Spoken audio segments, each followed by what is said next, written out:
حضرت بابا بلے شاہ صاحب رحمت اللہ علیہ سادات کرام سے تعلق تھا، سید زادے تھے۔ سادات کرام کو اللہ یہ عزت دیتا ہے کہ پیدائشی طور پر بھی ان لوگوں کے پاس سند ہوتی ہے کہ ان کی عزت کرنا امت پہ ضروری ہے۔ تیری نسل پاک میں ہے بچہ بچہ نور کا، تو ہے نے نور تیرا سب گھرانہ نور کا، یہ ان کو فضیلت ہوتی ہے۔ بابا صاحب فرماتے ہیں میرے پاس فضیلت تھی، عظمت تھی، میں سید زادہ تھا اور گیلانی سید غوث اعظم کی اولاد، لیکن آپ فرماتے ہیں مجھے پتا تھا کہ اندر سے میں خالی ہوں۔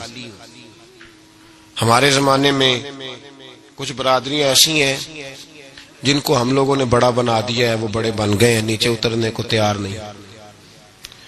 اور میں اکثر کہا کرتا ہوں کہ یہ زیادتی دونوں طرف سے ہوتی ہے۔ اصل مجرم وہ نہیں جو اپنے آپ کو بڑا جانتا ہے، اصل مجرم وہ ہے جو اپنے آپ کو چھوٹا سمجھتا ہے، وہ اصل مجرم۔ تو اس زمانے میں سادات کرام کی بڑی عزت تھی، بڑا نام تھا۔ تو بابا صاحب کہتے ہیں میرے گھر میں پیری مریدی تھی، ابا جی بھی پیر، دادا جی بھی پیر، پردادا جی بھی پیر، سارے پیر تھے، لیکن میں جب اپنے دل پہ نظر ڈالتا تھا تو خالی تھا معاملہ، شے کوئی نہیں تھی پاس۔ ہاتھ چموا لینا، نذرانہ لے لینا بات ٹھیک ہے، لیکن نہ علم نہ معرفت، کوئی شے نہیں۔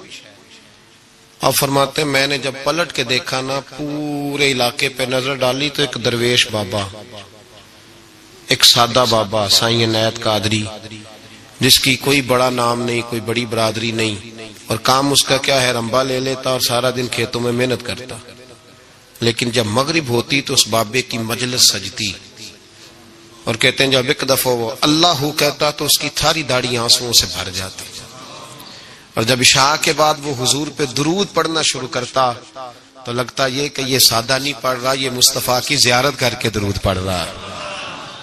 فرماتے ہیں میری ساری برادری کو پتا تھا کہ اس کے پاس معرفت ہے، لیکن مسئلہ یہ ہے کہ ہم سید ہیں، وہ رائی ہیں، اب وہاں جائیں بت توڑیں کیسے، ٹوٹتا ہی نہیں، بہت بڑی مصیبت ہے، کیسے ٹوٹے گا؟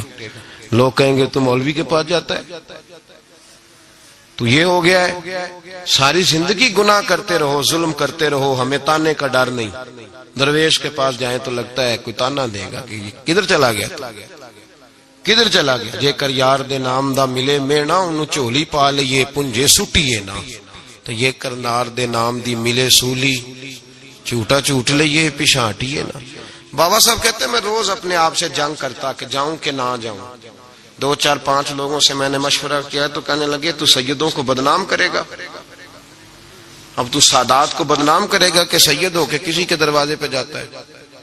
بابا صاحب کہتے ایک دن لڑتے لڑتے میں تھک ہی گیا، میں چلا ہی گیا، میں نے کہا نہیں، اندر کا بت توڑوں گا تو بات بنے گی۔ کہتے قصور کا میں رہنے والا تھا اور مجھے سمجھانے کے لیے اچ شریف سے جہاں کے آپ رہنے والے تھے، جو پچھلا علاقہ تھا، وہاں سے بڑے بزرگ بلائے گئے کہ بلے شاہ کو سمجھاؤ۔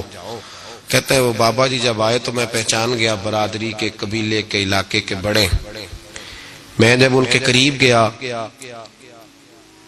تو وہ نہیں مجھے جانتے تھے، بزرگ تھے، میں تو جانتا تھا نا، تو مجھے کہنے لگے بیٹے کون ہو؟ تو میں نے کہا حضور میری تو پہچان ہی کوئی نہیں، میری تو کوئی پہچان نہیں، آپ بتائیں آپ کون ہیں؟ تو کہنے لگے اسی اچیرے، ساڈی ذات اچیری، کیونکہ اچ شریف وچ رہنے ہیں۔ تو اب تو بتا، تو بابا صاحب کہنے لگے اسی قصوری تے ذات بھی قصوری، کیونکہ وچ قصور دے رہنے ہیں، وہ جو چھوٹے تو اپنا قصور مانتے ہیں۔ ہاں جے کوئی سانو اچا مل جائے تے نیویں ہو بہنے ہیں، بات ختم ہو گئی۔ بابا صاحب رحمت اللہ علیہ کو بڑا سمجھایا۔ بابا جی کہنے لگے حضور میں کیا کروں؟ میں جب اس درویش کے پاس جاتا ہوں تو مجھے رب یاد آتا ہے، جب میں اس کے پاس جاتا ہوں تو میرے من کی میل کچیل دھو ڈالتا ہے، اور میں اس کی مجلس میں بیٹھا ہوتا ہوں تو لگتا ہے کہ مدینے والا رسول بھی مجھے مسکرا کے دیکھ رہا ہے۔ میری مجبوری ہے، میرے وہ جو اندر کے باطن کے میل ہے نا اس نے دھو ڈالے، اور کہا حضور آپ تو کہتے ہیں اس کے پاس نہ جاؤ، میرا تن تو گھر میں ہوتا ہے، میرا من اسی کے پاس رہتا ہے، میں اسی کے ساتھ رہتا ہوں، اسی کے پاس بیٹھتا ہوں، اسی کے پاس ہوتا ہوں، اور میری کشش اتنی سخت ہے کہ اب میرا گزارا نہیں، اب اسی کے ساتھ جیڑا بلے نو سید آکھے انہوں دوزخ ملنے سزائیں۔ اب اس کی تشریح بڑے بڑے لوگوں نے اپنے اپنے رنگ میں کی ہے، کچھ نے کہا بابا جی نے بد دعا دی ہے، یہ بد دعا ہے، اگر کہا تو الجھ جاؤ گے، لیکن ہیں بھی وہ سید جھوٹ بھی نہیں، کچھ کہتے ہیں بد دعا دی ہے اور کچھ کہتے ہیں انہوں نے اعلان کیا ہے کہ میں اللہ کا ولی ہوں۔ اگر کسی نے یہ لفظ کہا تو وہ یاد رکھے وہ جڑا بلے نو سید آکھے انہوں دوزخ ملنے سزائیں، تو جڑا بلے نو رائیں آکھے وہ جنت پینگا پائیں۔